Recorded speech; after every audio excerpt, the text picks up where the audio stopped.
Welcome back to the Thinking Crypto podcast, your home for cryptocurrency news and interviews. If you are new here, please hit that subscribe button as well as the thumbs up button and leave a comment below. If you're listening on a podcast platform such as Spotify, Apple, or Google, please leave a 5-star rating and review. It supports the podcast and it doesn't cost you anything. This content is brought to you by Uphold, which is a great platform that I've been using since 2017. They're one of my go-to exchanges. You can buy, sell, trade crypto. They have 10 plus million users, 250 plus cryptocurrencies, and they're available in 150 countries. Right now, they have a great promo where if you spend $600, you can get $50 in Bitcoin for free. So if you'd like to learn more about Uphold, please visit the link in the description. All right, my friends, today, SEC Chair Gary Gensler met with some members of Congress to talk about various things. It was essentially a budget meeting. Gary Gensler begging for more money. And of course, he went on with his lying BS statements saying that there are clear rules in crypto, that these rules already exist, and that he needs more money to continue enforcement actions against crypto. So this guy has to be stopped. And I'm hoping in the April 18th, meeting where Gary will sit before the Financial Services Committee. He's going to get grilled by the folks of the likes of Tom Emmer, Representative Heisinga, and many others. So here's the headline: SEC's Gensler insists clear rules for crypto market already exist, but the regulator says that the digital asset industry is still rife with non-compliance. So the SEC boss testified at the House Appropriations Subcommittee on Financial Services and General Government Wednesday and reiterated his point that the vast majority of coins and tokens in the crypto space are securities.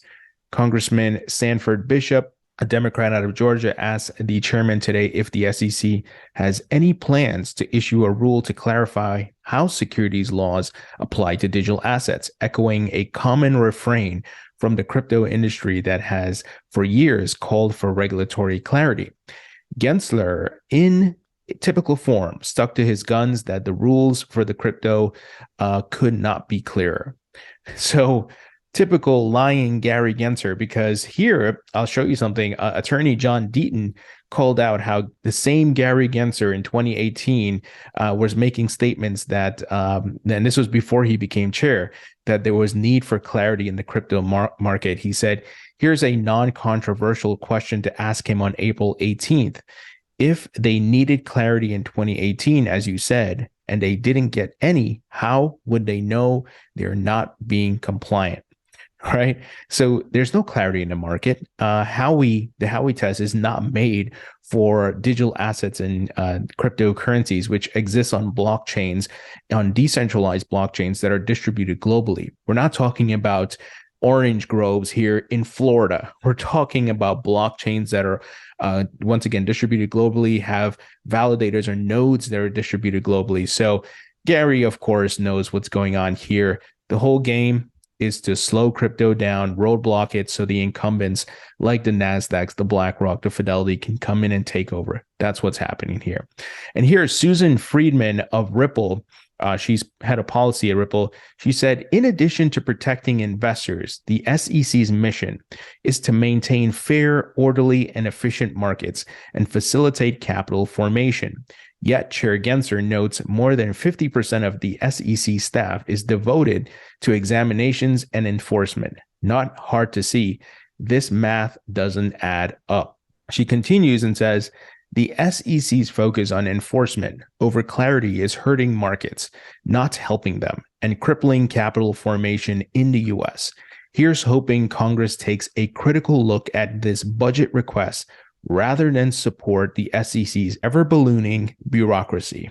So she's absolutely right. And I'm hoping, once again, that April 18th meeting, Representative Heisinga, who I interviewed, and he mentioned they control the purse strings for the SEC. I hope they don't give him this budget. I hope they cut his budget until he decides to work with Congress to provide the regulatory clarity, because it's a mess right now, because you have the CFTC saying, certain crypto tokens are not securities, they're commodities, while Gary Gensler is saying those same tokens are securities. So how is an entrepreneur, an innovator, an investor supposed to know what to do, right? While other countries are providing that clarity, and you can go set up shop and build your businesses in other countries. So it's hurting the United States. It's hurting jobs. It's hurting innovation. It's pathetic, and they need to get this right. Now, Fred Rispoli weighed in, and I recently interviewed attorney Rispoli. He said, this is for real. SEC legal department can't keep up or can't keep pace with Gary's mouth, pressing SEC on its claims as his firm, Hodl Law, is doing with Ethereum, will cause the SEC's Rube Goldberg machine to collapse. But that requires more people and more money, though not that much more. So what is he saying here? We have to put the pressure on Gary Gensler. We have to sue the SEC. This is something I've been calling for, right? Coinbase, Brian Armstrong, if you're listening, form the coalition with other crypto companies, pool your money and resources together, and sue the SEC. So Fred, as many of you may have seen in my interview, he's suing the SEC for clarity on Ethereum. Is it a security or not? He's also suing Coinbase over the Flare token airdrop, but that's another story. But I like what he's doing here. Hey, there's confusion in the market. In the past, Bill Hinman and these folks have said Ethereum is not a security. Now Gary is trying to say it is, and the CFTC is saying it's a commodity. So I think Fred is on the right track here, and we need more people to sue the SEC. Now, Representative Bill Heisinga, he did tweet out here, spotted Gary Gensler is on the Hill to discuss why he needs a massive budget increase for empty buildings. The Financial Committee looks forward to seeing you on April 18th to discuss this and a host of problems with the SEC under your stewardship. So I'm hoping they're getting ready to grill him, as Congressman Tom Emmer said yesterday. He tweeted out, time to fire up the grill, right? We talked about that. So I'm going to try to get Representative Bill Heisinga and Tom Emmer back on the show, hopefully before the hearing, to talk about this, and or if not, after. But I'm hoping, they keep their word and they hold Gary Gensler accountable. Now here, guys, Operation Choke Point 2.0, we continue to see the facts and the results here of it, and once again proving that this thing is for real. Here, Meta Lawman on Twitter tweeted out an article from Fox Business titled FDIC gives signatures crypto clients account deadline. And he, kind of gave the rundown. He said the crypto industry customers have 1 week to find a new home for their signature bank accounts, or the FDIC will close their accounts and send them a check in the mail. Meanwhile, all non-crypto accounts have transitioned over to the acquiring bank. So clearly a roadblock against crypto. Nope, we're not going to take your business. Find a new home or we'll send you a check in the mail. Pretty pathetic, right, guys? And it's hard to believe this is happening in the United States, but we are in the then they fight you phase. That's what's happening. And, shout out to Coinbase. They're putting out some content and educational items here about the U.S. at risk of losing jobs and innovation and entrepreneurship as a result of these things. So they tweeted out a video and they said 1 million tech jobs are at risk of going overseas. As the U.S. goes down a path of regulatory uncertainty, the EU, UK, UAE, Hong Kong, Singapore, Australia, and Japan are all creating environments for crypto to flourish so that they can capitalize on the next wave of innovation. And Brian Armstrong retweeted that. He said, he's the CEO of Coinbase, of course. He said, we need to hear from our U.S. leaders. Well, Brian, if you're listening, man, you got to form the coalition. Coinbase alone can't do it. Ripple alone can't do it. But if you join forces with Circle and all the other crypto companies and exchanges and you sue, you will be able to move things. Because just imagine an entire industry suing a government agency for clarity. That would be pretty unprecedented, right? So it will definitely capture the attention of Congress. So they have to do it. And I know everybody's kind of in it for themselves because, they don't want to help out their competitor. But at this point, it's united we stand, divided we fall. We need to work together. All right, let's jump ahead, guys. We got some funding news here. AI-focused crypto protocol Fetch.AI raises $40 million to deploy decentralized machine learning. Now, many of you may recall earlier this year, or I should say in December, I did a video about AI themed cryptos I think would do well in the next bull market just because they have the narrative. And I told you all I have the Fetch token, or the FET token, I should say. And I did swing trade it, as it was popping off a few months ago, made some nice profits. So, but I still have some that I'm holding long term. But I think it's a great project, and I think it could do well. And we'll see, of course, but let me give you the details on this news. So the funding marks yet another investment by market maker DWF Labs. It's sixth this month, I should say. Fetch will use the investment to deploy decentralized machine learning, autonomous agents, and network infrastructure on its platform, the firm said in a statement on Wednesday. The aim of Fetch AI is to provide the tools for developers to deploy and monetize applications by providing an autonomous machine-to-machine ecosystem. Fetch.ai deploys bits of codes it refers to as autonomous economic agents, which creates connections between a network of independent parties and with real-world systems and devices. The purpose of agents is to generate economic value for its owner, according to Fetch.ai, be it through acquiring knowledge, sharing predictions, or conducting trades. Here's a quote. Fetch.ai's form provides a comprehensive solution for building and deploying peer-to-peer applications with automation and AI capabilities. Andrei Grachev, managing partner of DWF Labs, said in a statement. So, a couple things, guys. This seems like a good project. Obviously, you do your own research. Make sure you spend at least 10 hours researching these projects before you invest in them. Like I've said in my predictions in December 2022, I think AI cryptos could do well. With the speculative run up, kind of like what we had in the last bull market, DeFi summer, right? We had a lot of DeFi tokens just pop off.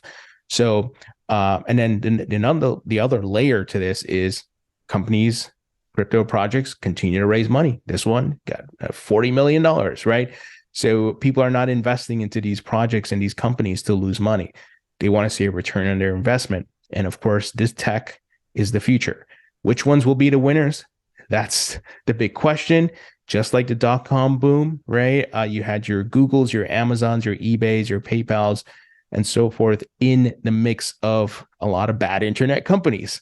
So this is just investing 101. Even in the stock market, you have zombie companies, you have companies that are not doing well, and you have those who are doing well. So this comes with markets and investing. So just make sure you do your research, but great to see that, folks are taking a bet on this project and giving them money. Now, another project I am bullish on, and we got some news today about, is Algorand. And here the headline: Algorand aims to help developers transition to Web3 with AlgoKit. The tool suite is designed to be an easy on-ramp for Web2 developers shifting to Web3 and developers from other chains who want to test out Algorand. This is great. As a project, this is what you want to do. You want to make sure it's easy for developers to build on your blockchain, and for the traditional, or I shouldn't say traditional, but rather Web2 developers and builders to transition to Web3, right? This is just the natural evolution, but you want to make it easy for them. And whichever blockchains and projects can do that, they could get the adoption. Obviously, what needs to matter is that the respective blockchain has to have, the utility to it. It has to have high transaction speeds, obviously fast, low transaction fees. So, all the things that are necessary for real world adoption, and Algorand does have that.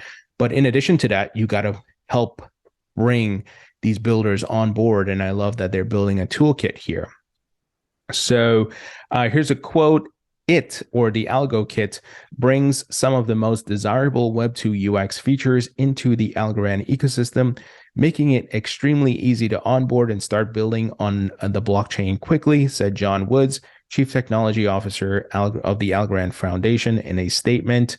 AlgoKit grants users the ability to run, explore, and interact with an isolated local Algorand network called LocalNet. before deploying to mainnet. This is an important feature when building and launching dApps or decentralized apps, according to the press release. So LocalNet sounds like a staging environment for a website, right? Those of you who have a web design background or done engineering for websites, there's a staging environment where you launch there first before you move it to production. LocalNet sounds like a staging environment. So the reason why I'm saying all this, it's logical, it makes sense. This is how you open the gates to let more entrepreneurs and builders and devs to come build on your blockchain. And what have we talked about on this podcast? The more building and adoption of your blockchain, right? Metcalfe's law playing out, network effect, the more valuable that blockchain becomes and more valuable the native token becomes. So once you understand the path to how, outside of speculation, how utility can drive value, it's the adoption, it's the building on it, right? And yes, speculation exists in every market. So you'll have your utility layer, and then you have a speculation layer. So those two things can help drive the price up. Here is another quote. It's easy to install and set up and features a clean language with user-friendly design patterns and integrated testing suite, best practices for security and best practices for deploying pipelines, Wood said. So initially, AlgoKit will focus on the smart contract development experience and will potentially lead to full stack development.